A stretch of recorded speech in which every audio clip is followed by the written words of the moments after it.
उसकी कौम के सरदारों ने, जो अपनी बड़ाई के घमंड में पड़े थे, उससे कहा कि ए शुएब, हम तुझे और उन लोगों को जो तेरे साथ ईमान लाए हैं अपनी बस्ती से निकाल देंगे, वरना तुम लोगों को हमारे पंथ में वापस आना होगा। शुएब ने जवाब दिया, क्या जबरदस्ती हमें फेरा जाएगा चाहे हम राजी न हों?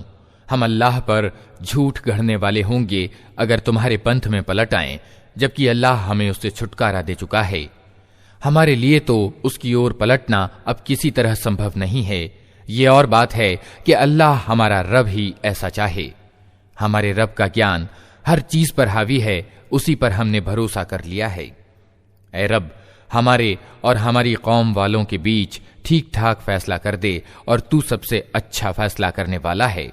उसकी कौम के सरदारों ने, जो उसकी बात मानने से इनकार कर चुके थे, आपस में कहा, अगर तुम शुएब के अनुयायी हुए तो बर्बाद हो जाओगे। मगर हुआ ये कि एक दहला देने वाली आफत ने उनको आ पकड़ा और वे अपने घरों में औंधे पड़े के पड़े रह गए। जिन लोगों ने शुएब को झुठलाया वे ऐसे मिटे कि मानो कभी उन घरों में बसे ही न थे। शुएब को झुठलाने वाले ही आखिरकार बर्बाद होकर रहे। और शुएब ये कहकर उनकी बस्तियों से निकल गया कि ए कौम के भाइयों, मैंने अपने रब के संदेश तुम्हें पहुंचा दिए और तुम्हारा हित चाहने का हक अदा कर दिया। अब मैं उस कौम पर कैसे अफसोस करूं जो सत्य को स्वीकार करने से इनकार करती है। कभी ऐसा नहीं हुआ कि हमने किसी बस्ती में नबी भेजा हो और उस बस्ती के लोगों को पहले तंगी और कठिनाई में डाला ना हो, इस ख्याल से कि शायद वे विनम्रता पर उतर आएं। फिर हमने उनकी बदहाली को खुशहाली से बदल दिया, यहां तक कि वे खूब फले फूले और कहने लगे कि हमारे पूर्वजों पर भी अच्छे और बुरे दिन आते ही रहे हैं। आखिरकार हमने उन्हें अचानक पकड़ लिया और उन्हें खबर तक न हुई। अगर बस्तियों के लोग ईमान लाते और तकवा की नीति अपनाते तो हम उन पर आसमान और जमीन से बरकतों के द्वार खोल देते, मगर उन्होंने तो झुठलाया। अतः हमने उस बुरी कमाई के हिसाब में उन्हें पकड़ लिया जो वे समेट रहे थे। फिर क्या बस्तियों के लोग अब इससे निर्भय हो गए हैं कि हमारी पकड़ कभी अचानक उन पर रात के समय न आ जाएगी जबकि वे सोए पड़े हों? या वे निश्चिंत हो गए हैं कि हमारा मजबूत हाथ कभी अचानक उन पर दिन के समय न पड़ेगा जबकि वे खेल रहे हों? क्या ये लोग अल्लाह की चाल से निर्भय हैं? हालांकि अल्लाह की चाल से वही कौम निर्भय होती है जो तबाह होने वाली हो। और क्या उन लोगों को जो पिछले जमीन में बसने वालों के बाद जमीन के वारिस होते हैं, इस तथ्य ने कुछ शिक्षा न दी कि अगर हम चाहें तो उनके गुनाहों पर उन्हें पकड़ सकते हैं, मगर वे शिक्षाप्रद सच्चाइयों की उपेक्षा करते हैं और हम उनके दिलों पर ठप्पा लगा देते हैं, फिर वे कुछ नहीं सुनते। ये कौमें जिनकी कहानियां हम तुम्हें सुना रहे हैं तुम्हारे सामने मिसाल के तौर पर मौजूद हैं। उनके रसूल उनके पास खुली खुली निशानियां लेकर आए, मगर जिस चीज को वे एक बार झुठला चुके थे फिर उसे वे मानने वाले न थे। देखो, इस तरह हम सत्य के इनकार करने वालों के दिलों पर ठप्पा लगा देते हैं। हमने उनमें से ज्यादातर में प्रतिज्ञा का कोई निर्वाह न पाया, बल्कि ज्यादातर को उल्लंघनकारी ही पाया। फिर उन कौमों के बाद जिनका उल्लेख ऊपर किया गया, हमने मूसा को अपनी निशानियों के साथ फिरौन और उसकी कौम के सरदारों के पास भेजा, मगर उन्होंने भी हमारी निशानियों के साथ जुल्म किया। तो देखो उन फसादियों का क्या अंजाम हुआ। मूसा ने कहा, ए फिरौन, मैं सारे जहान के मालिक की ओर से भेजा हुआ आया हूं। मेरा पद यही है कि अल्लाह का नाम लेकर कोई बात सत्य के सिवा न कहूं। मैं तुम लोगों के पास तुम्हारे रब की ओर से स्पष्ट नियुक्ति प्रमाण लेकर आया हूं। अतः तू इस्राएल की संतान को मेरे साथ भेज दे। फिरौन ने कहा, अगर तू कोई निशानी लाया है और अपने दावे में सच्चा है तो उसे पेश कर। मूसा ने अपनी लाठी फेंकी और अचानक वो एक जीता जागता अजगर था। उसने अपनी जेब से हाथ निकाला और सब देखने वालों के सामने वो चमक रहा था। इस पर फिरौन की कौम के सरदारों ने आपस में कहा कि यकीनन ये आदमी बड़ा माहिर जादूगर है, तुम्हें तुम्हारी जमीन से बेदखल करना चाहता है। अब कहो क्या कहते हो। फिर उन सब ने फिरौन को मशविरा दिया कि उसे और उसके भाई को इंतजार में रखिए और सारे नगरों में हर कारे भेज दीजिए कि हर माहिर जादूगर को आपके पास ले आएं। अतएव जादूगर फिरौन के पास आ गए। उन्होंने कहा, अगर हम विजयी हुए तो हमें इसका प्रतिदान तो जरूर मिलेगा। फिरौन ने जवाब दिया, हाँ, और तुम राज दरबार के पार्श्ववर्ती यानी करीबी होगे।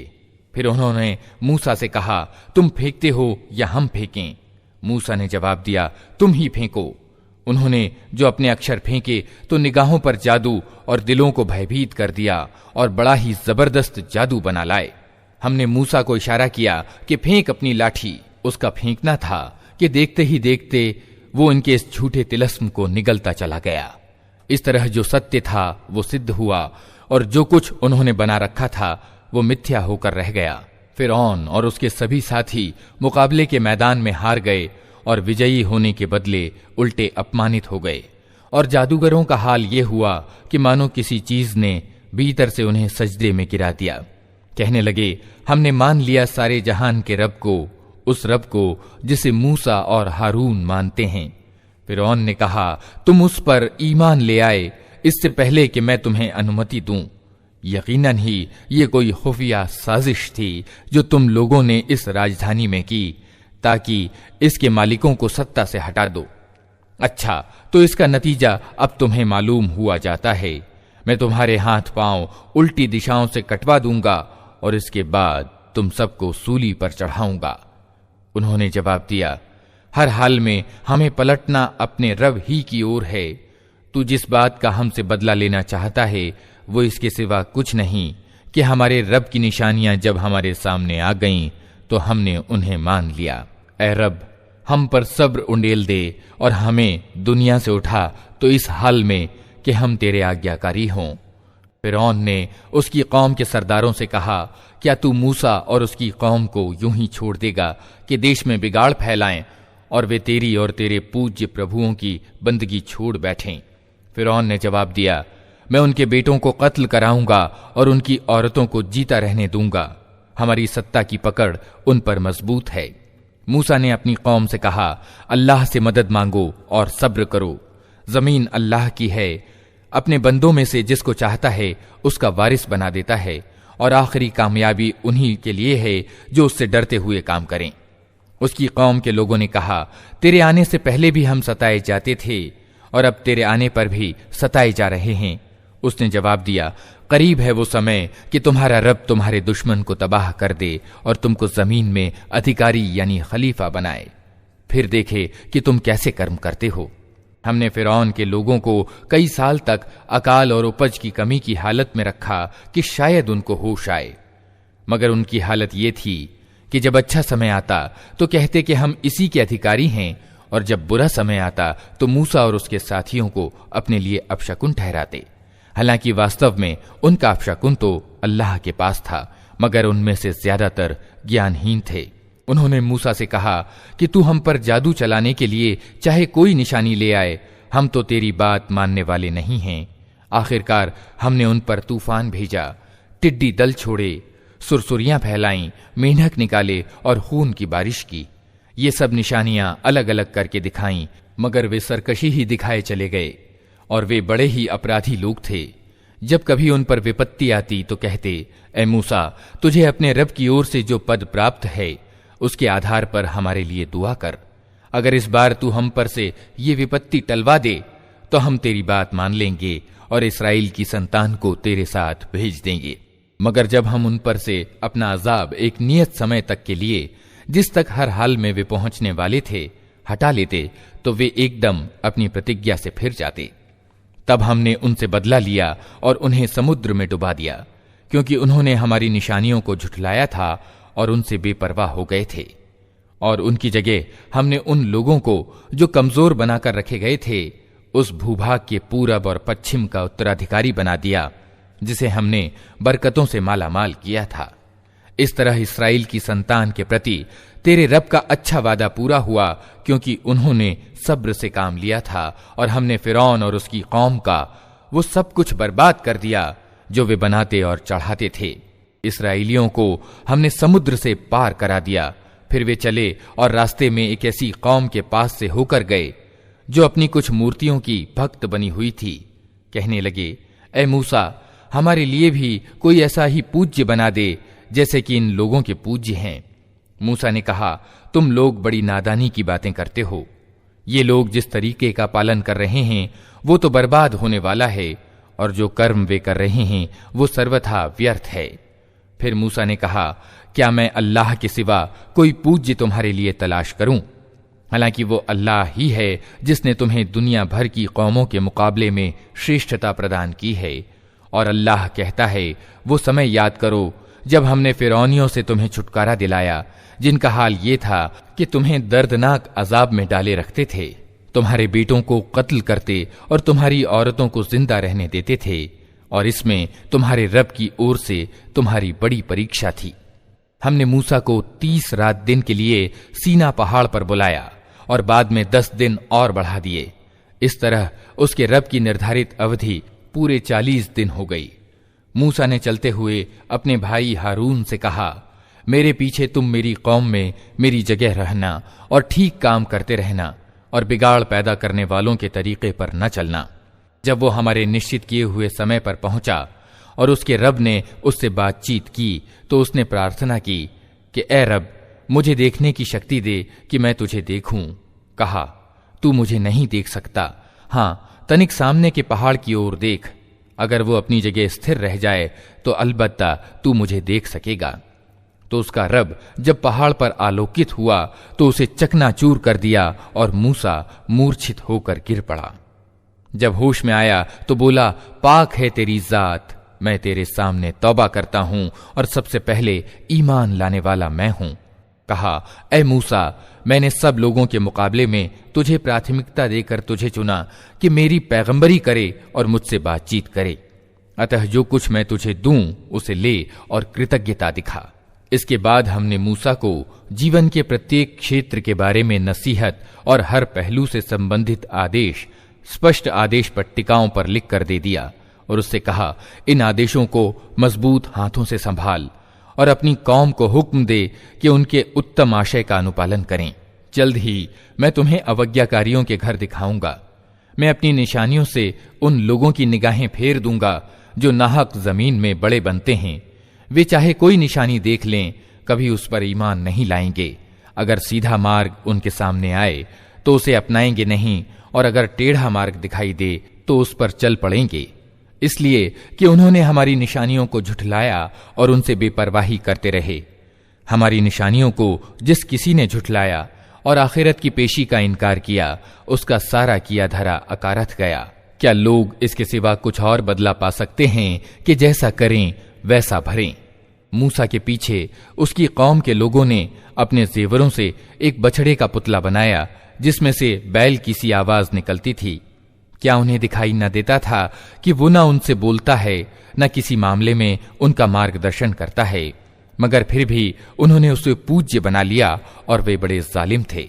फिर जब उनके धोखा खाने का भ्रम टूट गया और उन्होंने देख लिया कि वास्तव में वे पथभ्रष्ट हो गए हैं, तो कहने लगे कि अगर हमारे रब ने हम पर दया न की और हमें माफ न किया तो हम तबाह हो जाएंगे।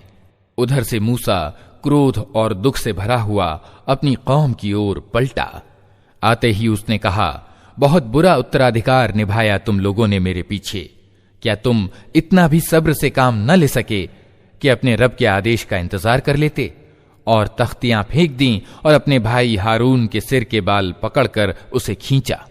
हारून ने कहा, ए मेरी मां के बेटे, इन लोगों ने मुझे दबा लिया और करीब था कि मुझे मार डालते, अतः तू दुश्मनों को मुझ पर हंसने का मौका न दे और इस जालिम गिरोह के साथ मुझे सम्मिलित न कर। तब मूसा ने कहा, ए रब, मुझे और मेरे भाई को माफ कर और हमें अपनी दयालुता में दाखिल कर, तू सबसे बढ़कर दयावान है। जवाब में कहा गया कि जिन लोगों ने बछड़े को पूज्य बनाया वे जरूर अपने रब के गजब में गिरफ्तार होकर रहेंगे और दुनिया की जिंदगी में अपमानित होंगे। झूठ गढ़ने वालों को हम ऐसी ही सजा देते हैं, और जो लोग बुरे कर्म करें फिर तौबा कर लें और ईमान ले आएं, तो यकीनन इस तौबा और ईमान के बाद तेरा रब माफ करने वाला और दयावान है।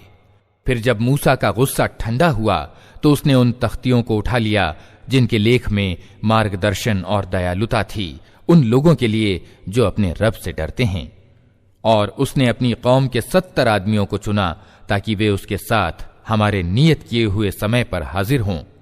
जब उन लोगों को एक प्रचंड भूकंप ने आ पकड़ा तो मूसा ने निवेदन किया, ए मेरे सरकार, आप चाहते तो पहले ही इनको और मुझे तबाह कर सकते थे। क्या आप उस अपराध में जो हम में से कुछ नादानों ने किया था, हम सबको तबाह कर देंगे? ये तो आपकी डाली हुई एक परीक्षा थी, जिसके द्वारा आप जिसे चाहते हैं गुमराही में डाल देते हैं और जिसे चाहते हैं राह पर लगा देते हैं। हमारे सरपरस्त तो आप ही हैं, अतः हमें माफ कर दीजिए और हम पर दया कीजिए। आप सबसे बढ़कर माफ करने वाले हैं। और हमारे लिए इस दुनिया की भलाई भी लिख दीजिए और आखिरत की भी, हम आपकी ओर पलट आए। जवाब में कहा गया, सजा तो मैं जिसे चाहता हूं देता हूं, मगर मेरी दयालुता हर चीज पर छाई हुई है और उसे मैं उन लोगों के हक में लिखूंगा जो नाफरमानी से बचेंगे, ज़कात देंगे और मेरी आयतों पर ईमान लाएंगे। अतः आज ये दयालुता उन लोगों का हिस्सा है जो इस पैगंबर उम्मी नबी का अनुसरण करें, जिसका जिक्र उन्हें अपने यहां तौरात और इंजील में लिखा हुआ मिलता है। वो उन्हें नेकी का हुक्म देता है, बुराई से रोकता है, उनके लिए पाक चीजें हलाल और नापाक चीजें हराम करता है और उन पर से वो बोझ उतारता है जो उन पर लदे हुए थे और वे बंधन खोलता है जिनमें वे जकड़े हुए थे। अतः जो लोग इस पर ईमान लाएं और इसकी सहायता और समर्थन करें और उस प्रकाश का अनुसरण ग्रहण करें जो इसके साथ अवतरित हुआ है, वही सफल होने वाले हैं। ए नबी मोहम्मद, कहो, ए इंसानों, मैं तुम सब की ओर उस अल्लाह का पैगंबर हूं जो जमीन और आसमानों की बादशाही का मालिक है। उसके सिवा कोई ईश्वर नहीं है। वही जिंदगी प्रदान करता है और वही मौत देता है। अतः ईमान लाओ अल्लाह पर और उसके भेजे हुए उम्मी नबी पर जो अल्लाह और उसके आदेशों को मानता है, और उसके अनुयायी बनो। उम्मीद है तुम सीधा मार्ग पालोगे। मूसा की कौम में एक गिरोह ऐसा भी था जो हक के अनुसार मार्ग दिखाता और हक ही के अनुसार इंसाफ करता था। और हमने उस कौम को 12 घरानों में बांट करके उन्हें स्थायी गिरोहों का रूप दे दिया था। और जब मूसा से उसकी कौम ने पानी मांगा तो हमने उसको इशारा किया कि अमुक चट्टान पर अपनी लाठी मारो, तो उस चट्टान से यकायक 12 स्रोत फूट निकले और हर गिरोह ने अपने पानी लेने की जगह निश्चित कर ली। हमने उन पर बादल की छाया की और उन पर मन्न और सलवा उतारा। खाओ वे पाक भली चीजें जो हमने तुमको प्रदान की हैं। मगर इसके बाद उन्होंने जो कुछ किया तो हम पर जुल्म नहीं किया, बल्कि आप अपने ऊपर जुल्म करते रहे। याद करो वो समय जब उनसे कहा गया था कि इस बस्ती में जाकर बस जाओ और इसकी पैदावार से अपनी इच्छा अनुसार रोजी प्राप्त करो और हित्ततुन हित्ततुन कहते जाओ और शहर के दरवाजे में सजदा करते हुए दाखिल हो। हम तुम्हारी खताओं को माफ कर देंगे और उत्तम कारों को और भी ज्यादा देंगे। मगर जो लोग उनमें से जालिम थे, उन्होंने उस बात को जो उनसे कही गई थी बदल डाला और परिणाम ये हुआ कि हमने उनके जुल्म के बदले उन पर आसमान से अजाब भेज दिया। और तनिक इनसे उस बस्ती का हाल भी पूछो जो समुद्र के तट पर स्थित थी। उन्हें याद दिलाओ वो घटना कि वहां के लोग सब्त यानी सप्ताह के दिन ईश्वरीय आदेशों की अवहेलना करते थे, और ये कि मछलियां सब्त ही के दिन उभर उभर कर सतह पर उनके सामने आती थीं और सब्त के सिवा बाकी दिनों में नहीं आती थीं। ये इसलिए होता था कि हम उनकी अवज्ञाओं के कारण उनको परीक्षा में डाल रहे थे। और उन्हें ये भी याद दिलाओ कि जब उनमें से एक गिरोह ने दूसरे गिरोह से कहा था कि तुम ऐसे लोगों को क्यों नसीहत करते हो जिन्हें अल्लाह तबाह करने वाला या सख्त सजा देने वाला है, तो उन्होंने जवाब दिया था कि हम ये सब कुछ तुम्हारे रब के सामने अपने आप को निरपराध सिद्ध करने के लिए करते हैं और इस उम्मीद पर करते हैं कि शायद ये लोग उसकी अवज्ञा से बचने लगें। आखिरकार जब वे उन आदेशों को बिल्कुल ही भूल गए जो उन्हें याद कराए गए थे, तो हमने उन लोगों को बचा लिया जो बुराई से रोकते थे, और हमने बाकी सब लोगों को जो जालिम थे उनकी अवज्ञाओं पर भारी अजाब में पकड़ लिया। फिर जब वे पूरी सरकशी के साथ वही काम किए चले गए जिससे उन्हें रोका गया था, तो हमने कहा बंदर हो जाओ, अपमानित और तिरस्कृत। और याद करो जबकि तुम्हारे रब ने घोषणा कर दी कि वो क़यामत के दिन तक लगातार ऐसे लोग इसराइलियों पर नियुक्त करता रहेगा जो इनको बहुत ही भारी अजाब देंगे। यकीनन तुम्हारा रब सजा देने में जल्दी करता है और यकीनन ही वो माफी और दया से भी काम लेने वाला है। हमने इनको जमीन में टुकड़े टुकड़े करके बहुत सी कौमों में बांट दिया। कुछ लोग इनमें नेक थे और कुछ इसके विपरीत, और हम इनको अच्छी और बुरी परिस्थितियों से परीक्षा में डालते रहे कि शायद ये पलट आएं। फिर अगली नस्लों के बाद ऐसे अयोग्य लोगों ने इनका स्थान लिया जो ईश्वरीय ग्रंथ के उत्तराधिकारी होकर इसी अधम संसार के लाभ समेटते हैं और कह देते हैं कि उम्मीद है हमें माफ कर दिया जाएगा। और अगर वही दुनिया की तुच्छ चीजें सामने आती हैं तो फिर लपक कर उसे ले लेते हैं। क्या इनसे किताब की प्रतिज्ञा नहीं कराई जा चुकी है कि अल्लाह के नाम पर वही बात कहें जो सत्य हो, और ये खुद पढ़ चुके हैं जो किताब में लिखा है। आखिरत का निवास स्थान तो अल्लाह का डर रखने वालों के लिए ही बेहतर है। क्या तुम इतनी सी बात नहीं समझते? जो लोग किताब की पाबंदी करते हैं और जिन्होंने नमाज कायम कर रखी है, यकीनन ऐसे नेक चलन लोगों का किया धरा हम अकारथ नहीं करेंगे। इन्हें वो समय भी कुछ याद है जबकि हमने पहाड़ को हिलाकर इन पर इस तरह छा दिया था कि मानो वो छतरी है, और ये समझ रहे थे कि वो इन पर आ पड़ेगा। और उस समय हमने इनसे कहा था कि जो किताब हम तुम्हें दे रहे हैं उसे मजबूती के साथ थामो, और जो कुछ उसमें लिखा है उसे याद रखो। उम्मीद है कि तुम गलत चाल से बचे रहोगे।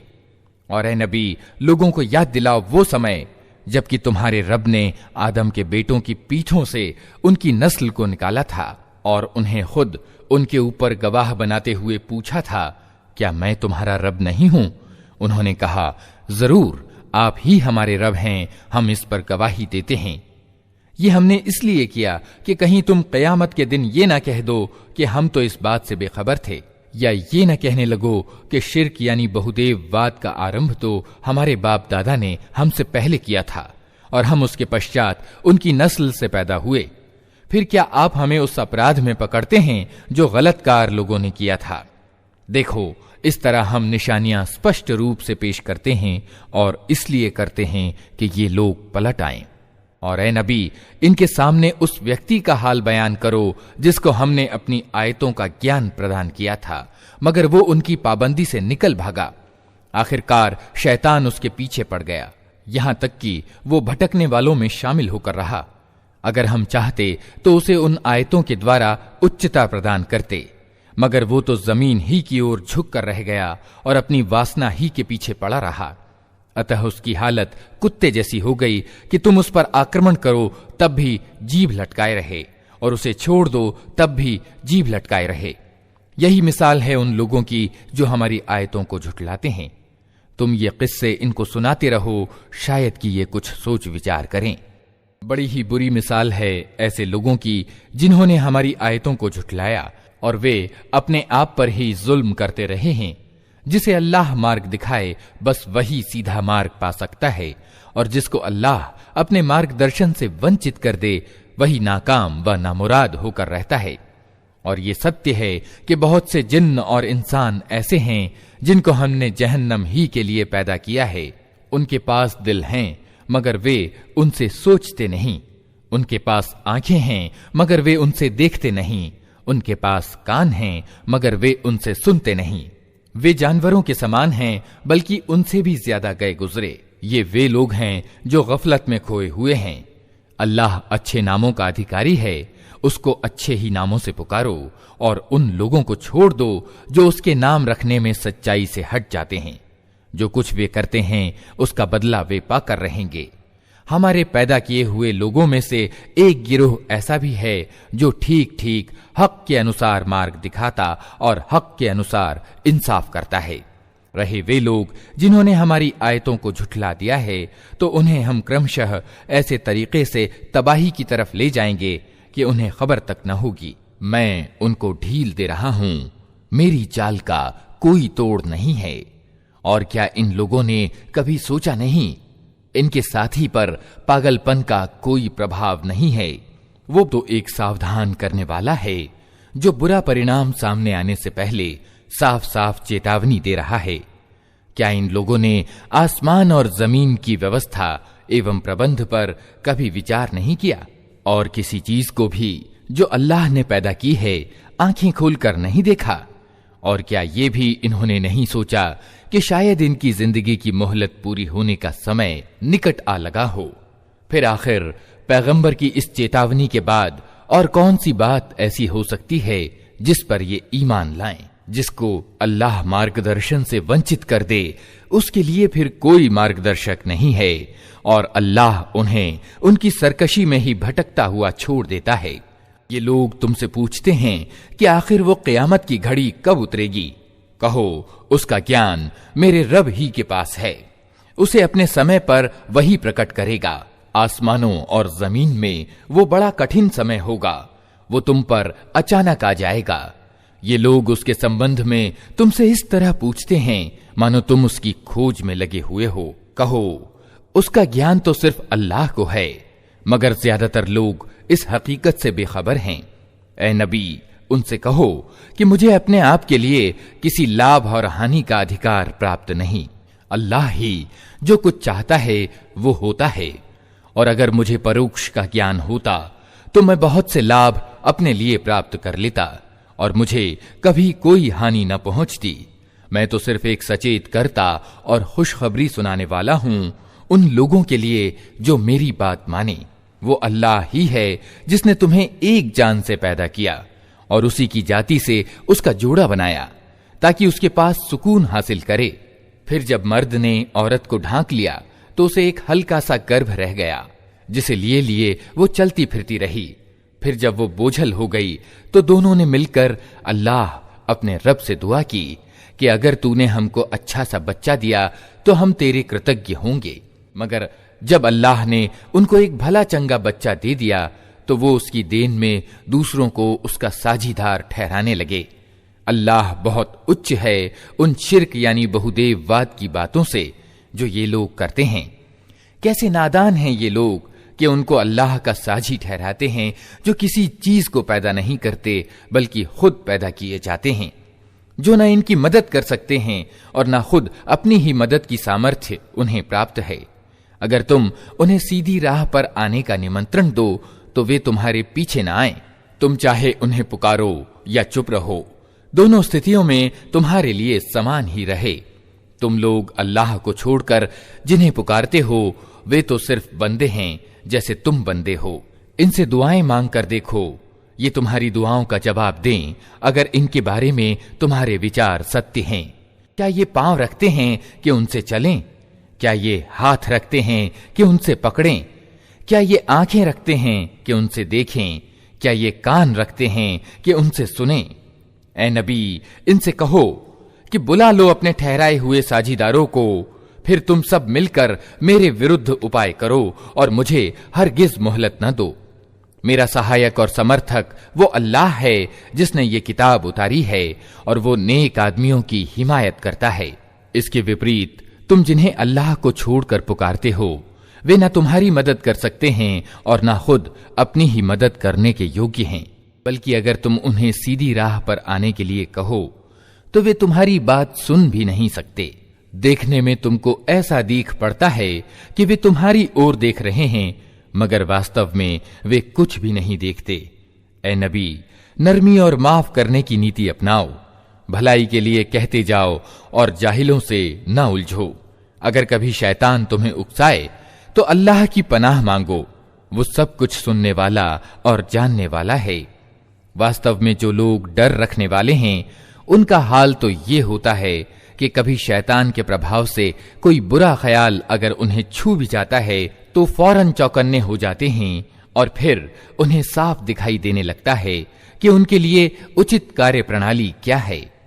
रहे उनके अर्थात शैतानों के भाई बंधु तो वे उन्हें उनकी गुमराही में खींचे लिए चले जाते हैं और उन्हें भटकाने में कोई कमी नहीं करते।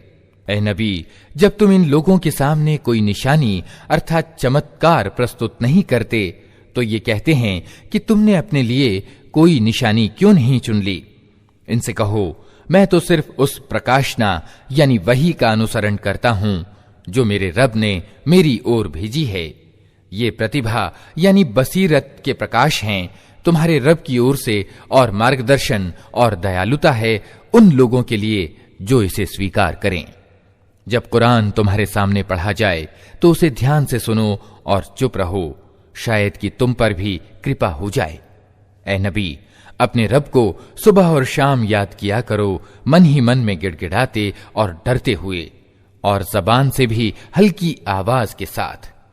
तुम उन लोगों में से न हो जाओ जो अचेत अवस्था यानी गफलत में पड़े हुए हैं। जिन फरिश्तों को तुम्हारे रब के यहां करीब होने का स्थान प्राप्त है, वे कभी अपनी बड़ाई के घमंड में आकर उसकी बंदगी और सेवा से मुंह नहीं मोड़ते, और उसका महिमा गान यानी तस्बीह करते हैं और उसके आगे झुके रहते हैं। अल्लाह के नाम से जो बड़ा ही मेहरबान और रहम करने वाला है। तुमसे लड़ाई में हासिल माल यानी अनफाल के बारे में पूछते हैं। कहो, लड़ाई में प्राप्त होने वाले ये माल तो अल्लाह और उसके रसूल के हैं, अतः तुम लोग अल्लाह से डरो और अपने आपस के संबंध ठीक करो, और अल्लाह और उसके रसूल की आज्ञा मानो अगर तुम ईमान वाले हो। सच्चे ईमान वाले तो वे लोग हैं जिनके दिल अल्लाह का जिक्र सुनकर कांप जाते हैं, और जब अल्लाह की आयतें उनके सामने पढ़ी जाती हैं तो उनका ईमान बढ़ जाता है, और वे अपने रब पर भरोसा रखते हैं। जो नमाज कायम करते हैं और जो कुछ हमने उनको दिया है उसमें से हमारे मार्ग में खर्च करते हैं, ऐसे ही लोग वास्तविक ईमान वाले हैं। उनके लिए उनके रब के पास बड़े दर्जे हैं, गलतियों की माफी है और उत्तम रोजी है। इस लड़ाई में हासिल माल के मामले में भी वैसी ही स्थिति सामने आ रही है जैसी उस समय सामने आई थी जबकि तेरा रब तुझे हक के साथ तेरे घर से निकाल लाया था, और ईमान वालों में से एक गिरोह को ये अप्रिय था। वे उस हक के विषय में तुझसे झगड़ रहे थे, हालांकि वो साफ साफ स्पष्ट हो चुका था। उनका हाल ये था कि वे मानो आंखों देखते मौत की ओर हांके जा रहे हैं। याद करो वो मौका जबकि अल्लाह तुमसे वादा कर रहा था कि दोनों गिरोहों में से एक तुम्हें मिल जाएगा। तुम चाहते थे कि कमजोर गिरोह तुम्हें मिले, मगर अल्लाह का इरादा ये था कि अपने वचनों से सत्य को सत्य कर दिखाए और अधर्मियों की जड़ काट दे, ताकि सत्य सत्य होकर रहे और असत्य असत्य होकर रह जाए, चाहे अपराधियों को ये कितना ही अप्रिय हो। और वो अवसर जबकि तुम अपने रब से फरियाद कर रहे थे, जवाब में उसने कहा कि मैं तुम्हारी सहायता के लिए लगातार 1000 फरिश्ते भेज रहा हूं। ये बात अल्लाह ने तुम्हें सिर्फ इसलिए बता दी कि तुम्हारे लिए शुभ सूचना हो और तुम्हारे दिल इससे संतुष्ट हो जाएं, वरना मदद तो जब भी होती है अल्लाह ही की ओर से होती है। यकीनन अल्लाह अत्यंत प्रभुत्वशाली और तत्वदर्शी है। और वो समय जबकि अल्लाह अपनी ओर से ऊंघ के रूप में तुम्हें निश्चिंतता और निर्भयता के मनोभाव से ढक रहा था, और आसमान से तुम्हारे ऊपर पानी बरसा रहा था ताकि तुम्हें पाक करे और तुमसे शैतान की डाली हुई गंदगी दूर करे और तुम्हारी हिम्मत बंधाए और इसके द्वारा तुम्हारे कदम जमा दे। और वो समय जबकि तुम्हारा रब फरिश्तों को इशारा कर रहा था कि मैं तुम्हारे साथ हूं, तुम ईमान वालों को जमाए रखो, मैं अभी इन अधर्मियों के दिलों में रोब डाले देता हूं, अतः तुम उनकी गर्दनों पर आघात और जोड़ जोड़ पर चोट लगाओ। ये इसलिए कि उन लोगों ने अल्लाह और उसके रसूल का मुकाबला किया, और जो अल्लाह और उसके रसूल का मुकाबला करे अल्लाह उसके लिए अत्यंत कड़ी पकड़ करने वाला है। यह है तुम लोगों की सजा, अब इसका मजा चखो। और तुम्हें मालूम हो कि सत्य का इनकार करने वालों के लिए दोज़ख का अजाब है। ऐ लोगों जो ईमान लाए हो, जब तुम्हारा एक सेना के रूप में अधर्मियों से मुकाबला हो तो उनके मुकाबले में पीठ न फेरो। जिसने ऐसे अवसर पर पीठ फेरी, ये और बात है कि युद्ध चाल के रूप में ऐसा करे या किसी दूसरी सेना से जा मिलने के लिए, तो वो अल्लाह के गजब में घिर जाएगा। उसका ठिकाना जहन्नम होगा और वो पलटने की बहुत बुरी जगह है। अतः तथ्य ये है कि तुमने उनको कत्ल नहीं किया, बल्कि अल्लाह ने उनको कत्ल किया। और ए नबी, तूने नहीं फेंका बल्कि अल्लाह ने फेंका। और ईमान वालों के हाथ जो इस कार्य में इस्तेमाल किए गए तो ये इसलिए था कि अल्लाह ईमान वालों को एक उत्तम परीक्षा से सफलतापूर्वक गुजार दे।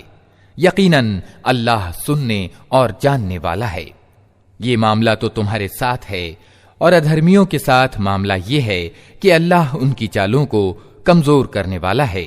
उन अधर्मियों से कह दो, अगर तुम फैसला चाहते थे तो लो, फैसला तुम्हारे सामने आ गया, अब बाज आ जाओ, तुम्हारे ही लिए अच्छा है, वरना फिर पलटकर इसी मूर्खता को दोहराओगे तो हम भी यही सजा दोबारा देंगे, और तुम्हारा जत्था चाहे वो कितना ही ज्यादा हो तुम्हारे कुछ काम न आ सकेगा। अल्लाह ईमान वालों के साथ है। ऐ लोगो जो ईमान लाए हो, अल्लाह और उसके रसूल की आज्ञा का पालन करो और आदेश सुनने के बाद उससे मुंह न फेरो। उन लोगों की तरह न हो जाओ जिन्होंने कहा कि हमने सुना, हालांकि वे नहीं सुनते। यकीनन अल्लाह की दृष्टि में अत्यंत बुरे किस्म के जानवर वे बहरे गूंगे लोग हैं जो बुद्धि से काम नहीं लेते। अगर अल्लाह को मालूम होता कि उनमें कुछ भी भलाई है तो वो अवश्य उन्हें सुनने का सौभाग्य प्रदान करता, लेकिन भलाई के बिना अगर वो उनको सुनवाता तो वे कतराते हुए मुंह फेर जाते। ऐ लोगो जो ईमान लाए हो, अल्लाह और उसके रसूल की पुकार को आगे बढ़कर स्वीकार करो, जबकि रसूल तुम्हें उस चीज की ओर बुलाए जो तुम्हें जिंदगी प्रदान करने वाली है, और जान रखो कि अल्लाह आदमी और उसके दिल के बीच आड़ है और उसी की ओर तुम समेटे जाओगे। और बचो उस फितने से जिसकी शामत विशेष रूप से सिर्फ उन्हीं लोगों तक सीमित न रहेगी जिन्होंने तुम में से पाप किया हो, और जान रखो कि अल्लाह कड़ी सजा देने वाला है। याद करो वो समय जबकि तुम थोड़े थे, धरती में तुमको कमजोर समझा जाता था, तुम डरते रहते थे कि कहीं लोग तुम्हें मिटा न दें। फिर अल्लाह ने तुम्हें पनाह लेने का स्थान जुटाया, अपनी मदद से तुम्हारे हाथ मजबूत किए और तुम्हें अच्छी रोजी पहुंचाई, शायद कि तुम कृतज्ञ बनो। ऐ लोगो जो ईमान लाए हो, जानते बूझते अल्लाह और उसके रसूल के साथ विश्वासघात न करो और अपनी अमानतों में गद्दारी के दोषी न बनो, और जान रखो कि तुम्हारे माल और तुम्हारी औलाद वास्तव में परीक्षा सामग्री हैं और अल्लाह के पास बदला देने के लिए बहुत कुछ है। ऐ लोगो जो ईमान लाए हो, अगर तुम अल्लाह से डरने की नीति अपनाओगे तो अल्लाह तुम्हारे लिए कसौटी जुटा देगा और तुम्हारी बुराइयों को तुमसे दूर करेगा और तुम्हारी गलतियां माफ करेगा। अल्लाह बड़ा अनुग्राहक है। वो समय भी याद करने के योग्य है जबकि सत्य का इनकार करने वाले तेरे विरुद्ध उपाय सोच रहे थे कि तुझे बंदी बना लें या कत्ल कर डालें या देश निकाला दे दें। वे अपनी चालें चल रहे थे और अल्लाह अपनी चाल चल रहा था, और अल्लाह सबसे अच्छी चाल चलने वाला है।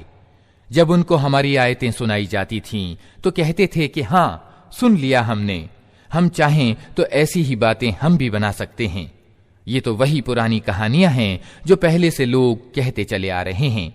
और वो बात भी याद है जो उन्होंने कही थी कि ए अल्लाह, अगर ये वास्तव में सत्य है तेरी ओर से तो हम पर आसमान से पत्थर बरसा दे या कोई दर्दनाक अजाब हम पर ले आ। उस समय तो अल्लाह उन पर अजाब उतारने वाला न था जबकि तू उनके बीच मौजूद था, और न अल्लाह का ये नियम है कि लोग क्षमा याचना कर रहे हों और वो उनको अजाब दे दे। लेकिन अब क्यों न वो उन पर अजाब उतारे जबकि वे प्रतिष्ठित मस्जिद यानी काबा का रास्ता रोक रहे हैं, हालांकि वे उस मस्जिद के उचित व्यवस्थापक नहीं हैं। उसके उचित व्यवस्थापक तो सिर्फ डर रखने वाले लोग ही हो सकते हैं, मगर ज्यादातर लोग इस बात को नहीं जानते।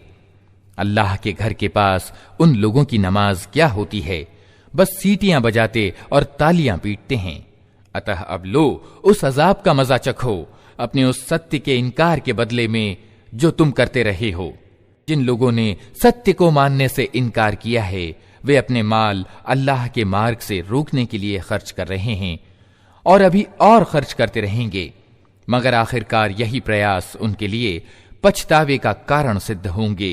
फिर वे पराजित होंगे, फिर ये अधर्मी जहन्नम की ओर घेर लाए जाएंगे, ताकि अल्लाह गंदगी को पवित्रता से छांटकर अलग कर दे और हर प्रकार की गंदगी को मिलाकर इकट्ठा करे, फिर उस पुलिंदे को जहन्नम में झोंक दे। यही लोग असली दिवालिये हैं। ऐ नबी, इन अधर्मियों से कहो कि अगर अब भी बाज आ जाएं तो जो कुछ पहले हो चुका है उसे क्षमा कर दिया जाएगा, लेकिन अगर ये पुनः उसी पिछली नीति को अपनाएंगे तो विगत कौमों के साथ जो कुछ हो चुका है वो सबको मालूम है। ऐ लोगों जो ईमान लाए हो, इन अधर्मियों से युद्ध करो यहां तक कि फितना बाकी न रहे और धर्म पूरा का पूरा अल्लाह के लिए हो जाए। फिर अगर वे फितने से रुक जाएं तो उनके कर्मों का देखने वाला अल्लाह है, और अगर वे न माने तो जान रखो कि अल्लाह तुम्हारा संरक्षक है और वो सबसे अच्छा संरक्षक और सहायक है।